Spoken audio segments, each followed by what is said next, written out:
What's going on, guys? This is Weekly Reviews here with Gamer Fusion, and we are here to go ahead and talk about the latest news that has just surfaced for the Nintendo Wii U and Nintendo. So let's get straight into the news. First one up is for 90s arcade racer fans. You are now going to be able to get your hands soon onto the game for 90s arcade racer that will be working its way by mid-2014 for a release on the Nintendo Wii U eShop, not only just for the UK, but as well as North America. The game is being slated right now to be running at 60 frames per second at 720. On Nicholas's blog page, they have actually went ahead and ran the system by Tractor Notes, actually slated by Tractor Notes. The Wii U is proving very capable of running the game at 60 frames per second at 720p resolution, with 4 times multi-sample anti-aliasing and FXAA anti-aliasing, resulting in a crystal clear image, and it is simply beautiful. Now again though, guys, this game is also going to be running with 30 cars racing in one single race each time.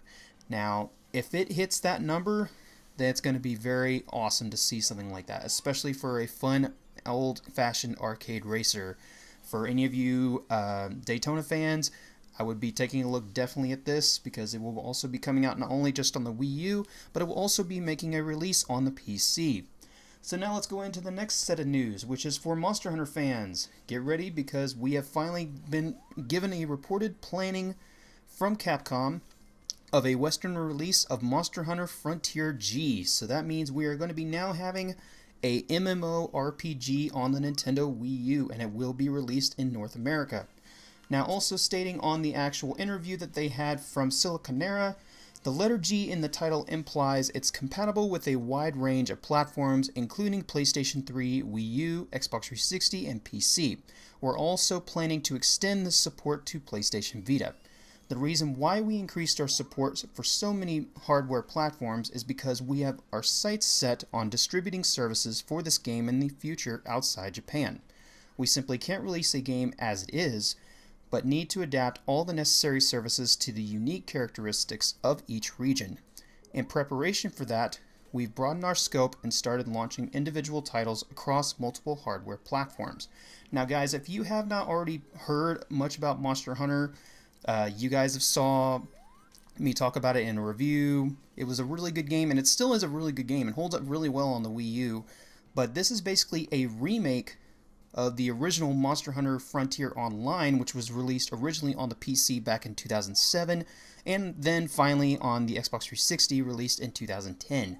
So while this is not going to be one of those cutting-edge based MMORPGs, it's still going to be one of those kind of games that has focus on connectivity and quality of online gaming. So guys, what do you think about this? Would you like to possibly have a subscription-based Monster Hunter title coming to the West?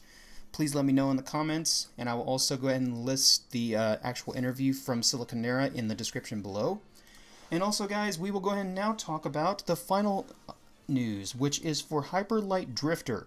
Hyper Light Drifter has been delayed for end of the year, and we now have the reason why for it will be released holiday season because of due to the developer having some health issues. Now, he has actually went ahead and stated this below, that other than the other major factor, besides working incredibly hard and having weekends and beyond scheduling, planning, and budgeting, he has been physically trying to push himself when he should not need to. The other major factor, as he states right here on this article, I'll go ahead and include the article in the description below as well. The other major factor is health. I can't physically push myself to the brink. I live with limitations that most do not. The amazing thing now, after the success of this campaign, which this was a Kickstarter based game, is that I have a team to support this project to support me. This means that I'll have to pace myself to avoid crashing, a fact I was just reminded of just this week. I remember yelling at Nintendo Power when Zelda Ocarina of Time was delayed, and now I fully understand why they did it and how it paid off in the end. In Miyamoto's words, a delayed game is eventually good, but a rushed game is forever bad. So guys, what do you think about this news? I'm actually I'm a little bit upset about that it's not coming out yet until later on in the year, but still it's going to be interesting to see it come out regardless. Thank you guys for watching, and as always, this has been Weekly Reviews with Gamer Fusion, telling you guys that Gamer Fusion empowers your gaming. See you guys.